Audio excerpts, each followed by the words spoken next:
yana ta kafirci a ɗaki abin yaƙi an markaɗe shi. Yana ta kafirci a ɗaki abin yaƙi an markaɗe shi. Muna ta yin murna da nishaɗi a yau Asabar an tarwatsa shi.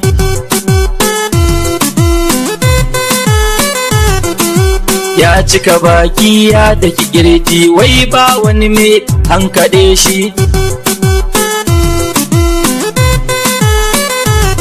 Malam na maɗatai ne ya fara bugunsa da hujja ya firgita shi.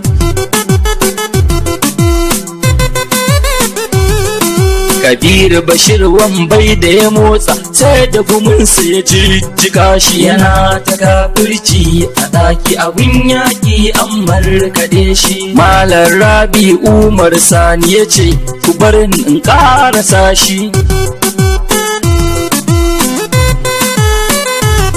Malam Masa'ud shi ma da ya tashi ya cakume shi ya cakuɗa shi.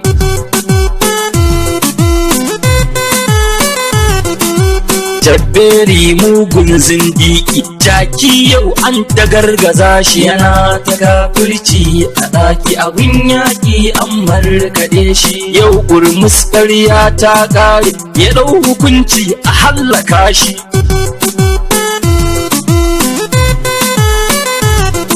Masallaci ofis da gidansa a rushe komai a turbuɗe shi.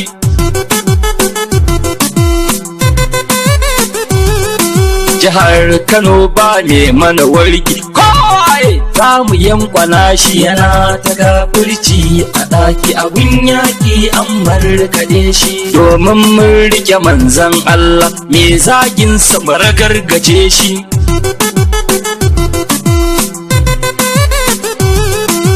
Duk wani mai ƙin manzan Allah ko a ina za mu ba shi kashi.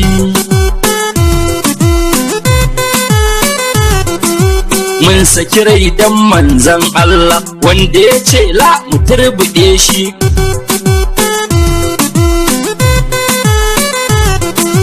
Sani Lawan Jingau na yau ta ina murna an murkushe shi. Yana ta kafirci a ɗaki abin yaƙi an markaɗe shi. Ni ne bajimi, ni ne hamshaki, ni ne kasurgumi, ni ne kasaitacce. Wa zai iya karo da ni? Wa zai gwada kirji da ni? Wa zai haɗa karatu da ni? Murƙushe iya